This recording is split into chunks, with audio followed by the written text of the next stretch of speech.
و یکی از همین شعرهای بسیار برجسته در ادبیات ما همین شعر استاد بزرگ صابر به نام مجسمه عینی است که من همین شماره آخری ادبیات و سند اون رو جای کردیم همچون یک شاهکار درباره عینی. و این شعر در اصل یک اثر است، یک کانسپسیا، یک اعلامیه سیاسی که عینی کیست، عینی چیست و عینی چیکار کرده است. یک شعر است که همون سیمای استاد عینی را فراتر از یک شاعر، همچون یک فرد ملی، همچون یک شخص سیاسی، همچون یک ابرمرد تاریخی تصویر میکند. خلق همچون پیکره و پیکره چون خلق خیست، کوهی خار و پیکره در هیکل بیدار شد. روی او بر سوی ما و روی ما بر سوی او، خلق در سیمای عینی خلق منبردار شد.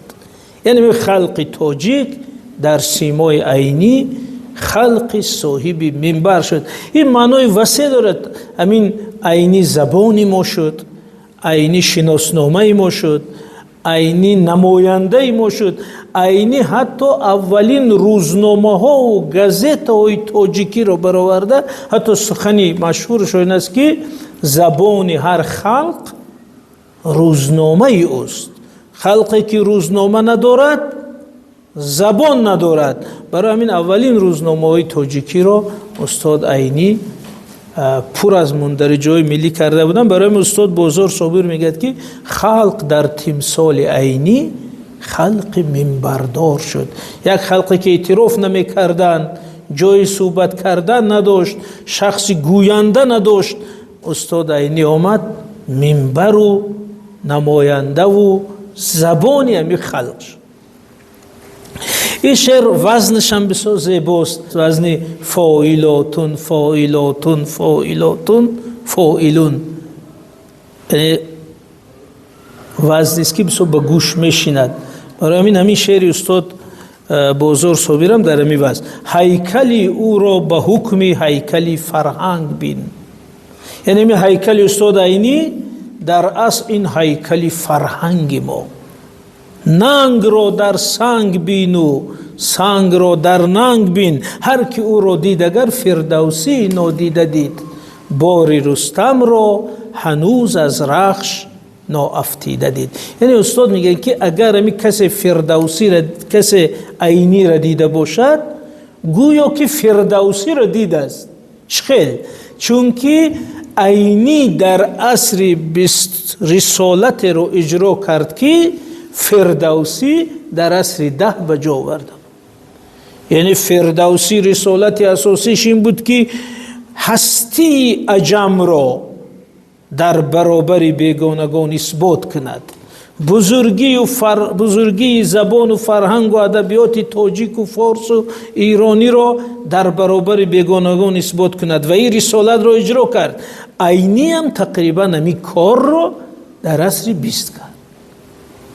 عینی هم رسالتش همین بود که موجودیت، هستی و تاریخ و اصالت تاجیک را در برابر این کار کنندگان اثبات کند. یعنی همین خیلی پرالیل بین نقش تاریخی فردوسی و نقش تاریخی عینی میارد. بنابراین میگه که هر کی او را دید اگر فردوسی نادیده دید. یعنی فردوسی که ما ندیده بودیم در سیمای عینی او را دیدیم. باری رستم را هنوز از رخش ناافتیده دید. انا کن جایی که من میخواستم با همو توجه کنیم، همه جا میشنویم این شاه بیت استاد بزرگ صابر که میگه که عمر عینی از برای خلق صرف خامه شد، خلق ما را دفتری عینی شهادت نامه شد. این بیت دقت کنید، این بهترین بیت ها درباره استاد عینی، چون که در همین بیت همون رسالتی تاریخی استاد عینی، کارنامه او بسیار روشن بیان شده. میگه عمر عینی از برای خلق صرف خامه شد. در حقیقت اگر ما عمر استاد عینی را نگاه کنیم، تمام عمرش لحظه به لحظه، قدم به قدم صرف یعنی خامه قلم برای ملت نوشتن برای ملت. یک دو لحظه را از زندگیش میگم بینید، در حقیقت عینی قربانی یعنی راهی ملت شدن. اولش که استاد عینی همین راحت دنیا را ندیدن، استاد محمد غایبی را قید کردن. بعد 40 سالگی اویله دار شدن استاد عینی. تا 40 سالگی مشغول همین مبارزه، زندان، چوب خوردن، گریختن، فراری، گازیتا ساز، کتاب نویس. و آخر آمده در 40 سالگی کمی آسوده شده، بعد فرصت یافتن که اویله دار شود. یعنی استاد عینی در جوانی اویله دار نشده است. دوم، استاد عینی در همون شرح ترتیب روز خود نوشته است که ساعتی 2 شب میخست است از خواب و تا 10 سحر، در وقتی که همه خوابن، همه مشغولی استراحتن، استاد کار میکن. ملت خواب، عینی بیدار. ملت در استراحت، عینی در کار. انا برای همین این آثار در نیم شب نوشته است. بنابراین استاد شبهای دراز مثل شمع سوخته بیدار استاده، همین ادبیات و فرهنگ ما را آفریده است. و سوم اپیزود لحظه مهم این که در اینقدر استاد علاقه درک میکردن که عمر کم، کار بسیار، عمر محدود، وقت محدود، رسالت وزنین. بنابراین گفتن که من دیگه هیچ کس نمیبینم، هیچ کس که دیگه نمیزنم، من باید کارم تمام کنم. برای این درمی روی میزشان یک گپ عجیب نوشته بودن. اینم خیلی نوشتن که در نزد من زیاد نشینید، من وقت ندارم. آدم میموندن گفتن چرا خیلی نوشته است؟ همین از در آثارخانه راه در روی میز استاد عینی یک نوشته موندگی است که در نزد من زیاد نشینید، من وقت ندارم. وقتش چیکار میکند؟ باید تستر یادداشتاش نویسد. بینید همین 2 جلد یادداشت چاپ شد، استاد مردن. اگر ممکن زنده میموندن وقتی بشستر، ممکن بود جلدهای دیگر میرفت. انا برای همین استاد حتی دیگر از همه چی بریده گفتن که من باید تاریخ و سرنوشتی این ملت رو نویسم، رسالتم اجرا کنم. برای همین عمر عینی از برای خلق صرف خامه شد. یعنی همین یک گپ آسمانی نیست. خلق ما را دفتر عینی شهادتنامه شد. شهادتنامه یعنی که پاسپورت، شناسنامه، یعنی که دفتر این کتاب، دفتر عینی کتاب نمونه ادبیات تاجیک، شناسنامه ملت تاجیک شد در وقت تأسیس جمهوری. بنابراین وقتی میگه خلق ما را دفتر عینی شهادتنامه شد، یعنی که همین کتاب عینی، مشخصا کتاب نمونه ادبیات تاجیک یا همه آثار عینی شناسنامه ما شد،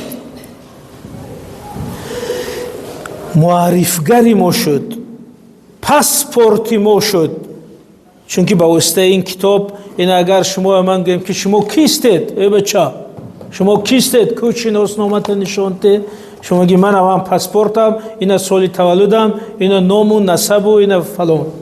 همین کتاب استاد عینی ما را صاحب شناسنامه کرد. ما بودیم، همیشه بودیم، در این منطقه بودیم، فرهنگ داشتیم، زبان داشتیم، لیکن نیروهای پیدا شدن که گفتن تاجیک نیست، تاجیک مهاجر است، تاجیک از کجای آمده است، این زبانی بیگانه است. استاد عینی آمد گفت که من این ملتم، این تاریخم، این فرهنگم، این ادبیاتم، این زبانم، چی دعوا دارید؟ انا برای میگه که خلق ما رو دفتر عینی شهادتنامه شد. فهموسم اینجاش این گپی بسیار مهم. این یکی از بیت‌های بهترین درباره استاد عینی است که عمر عینی از برای خلق صرف خامه شد، خلق ما را دفتری عینی شهادت نامه شد.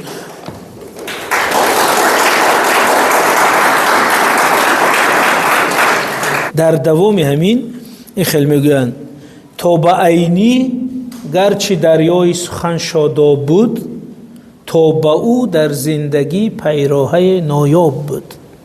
یعنی که تا عینی ما ادبیات داشتیم، ادبیات بزرگ داشتیم، شعر داشتیم، شاعران داشتیم، فرهنگ داشتیم، همه او بود، او ما را حفظ کرد، او ما را تا این روز رساند. ولی در مسئله استقلال سیاسی، رها شدن از ظلم، این ادبیات نقشش اجرا نکرده بود. بنابراین استاد آمد این ادبیات بزرگ را به مشعل استقلال تبدیل داد. وگرنه ما همه این را داشتیم، استادم همو ادبیاتی موجود بوده رو پرچم کرد، نشان داد که این ادبیات فرنگی بود. بنابراین میگه که تا به عینی گرچه دریای سخن شاداب بود، شاعرها بودن، همه بودن، ولی مثل عینی این کار کسی نکرد. خب اکنون همون بیت مهمترینی که هم جنبه ادبی دارد هم سیاسی، استاد میگن که تاجیکان را از زمین چون دانه ها دریافت او. این رسالتش، تاجیکان را از زمین چون دانه ها دریافت او، چون کتابی کونه از ویرانه ها دریافت او. تاجیکستان گرنه هر یک تاجیک آثار اوست، خاطری بیداری مردم خاطری بیداری اوست. همین بیتی بسیار نازکی چی معنی دارد؟ بینید میگه تاجیکان را از زمین چون دانه ها دریافت او.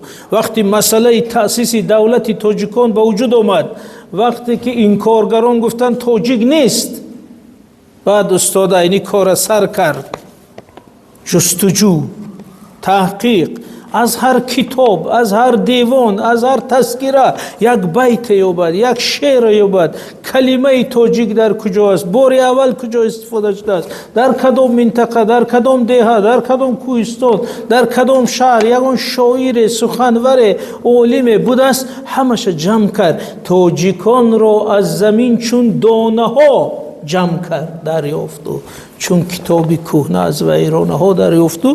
این سخن در ادبیات ما مشهور است. حتی این در اول شعر استاد لایق گفتم که چی گفت؟ تو ما را کافتی استاد، تو ما را یافتی استاد، تو ما را جمع آوردی، تو ما را زنده گرداندی، به ما را شناساندی. این شعر استاد لایق که اینا شعر نیستن، اینا سخنانی جدی سیاسی است که در همون دوره شوروی با در نظر داشت نازکی وضعیت، این سالهای 75-80 از شعرهای نو نیست. در همون دوره این استاد لایق و استاد بازار آمدن همین را به زبان شعر گفتن که استاد عینی ما را کافت، یافت، احیا کرد، جمع کرد، سرجم کرد، همچون ملت دوباره زنده کرد.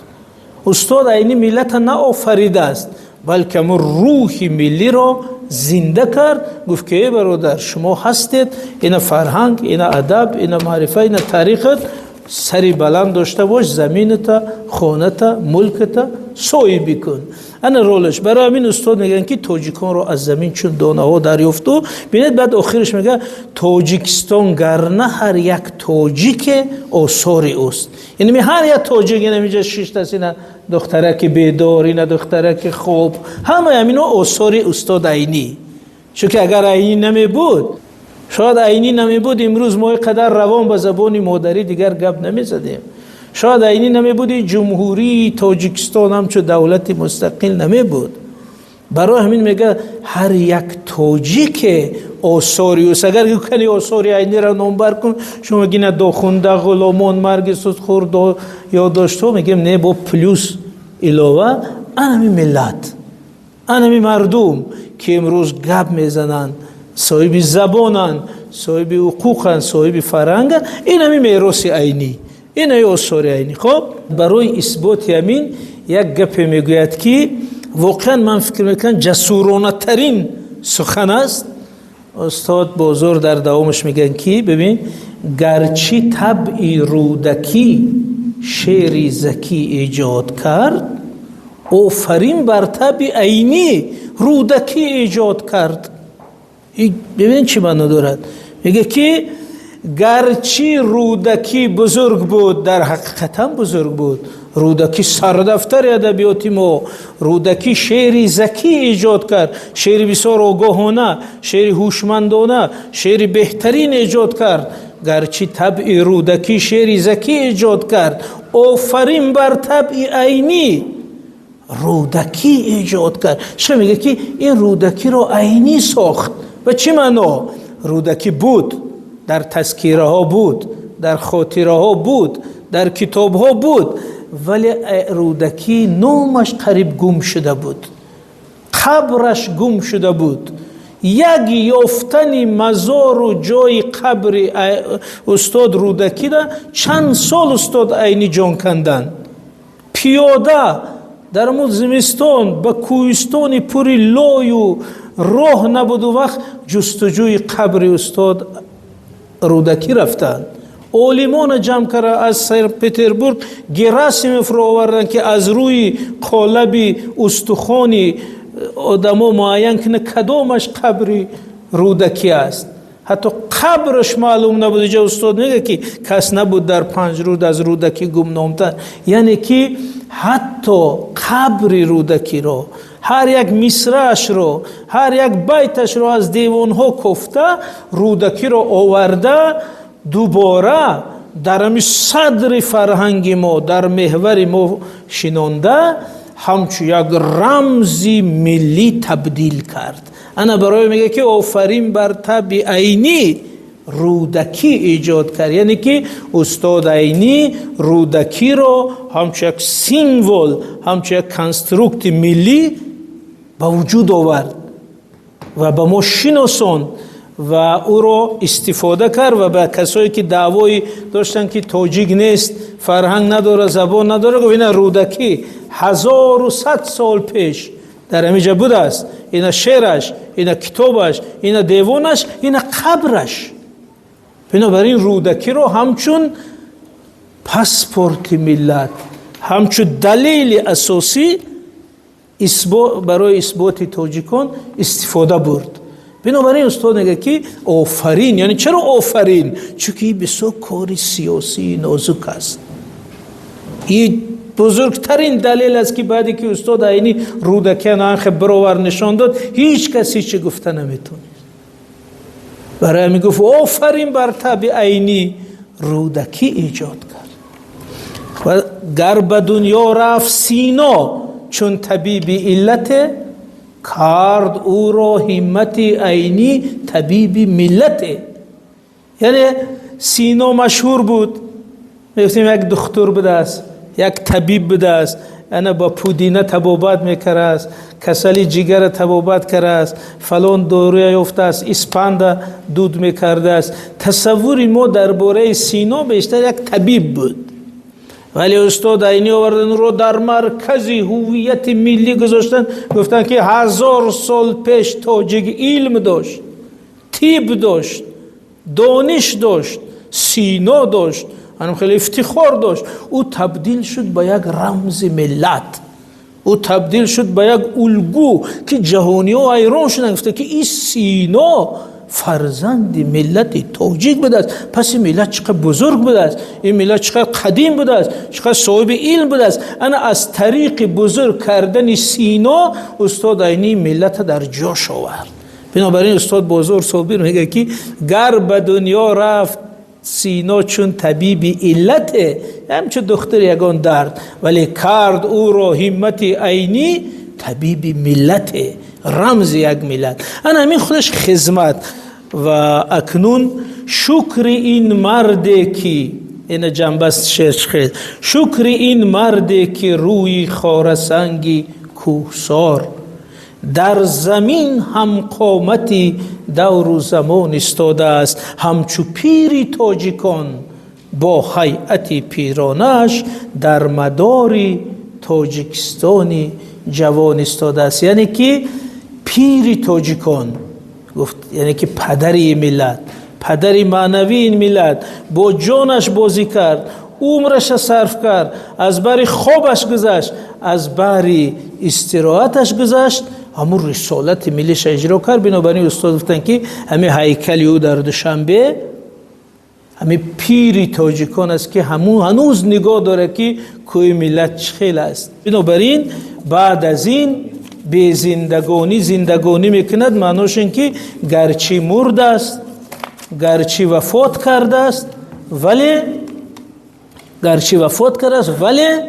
هنوز عینی زنده است. تا زمانی که ما به زبان تاجیکی سخن میگیم عینی زنده است. تا زمانی که تاجیکستان همچه دولت مستقل، همچه فرزند استاد عینی زنده است. تا زمانی که ما سرجم باشیم، مستقل باشیم، هویت و رویه ملی داشته باشیم، استاد عینی زنده است. تشکر. این صحبت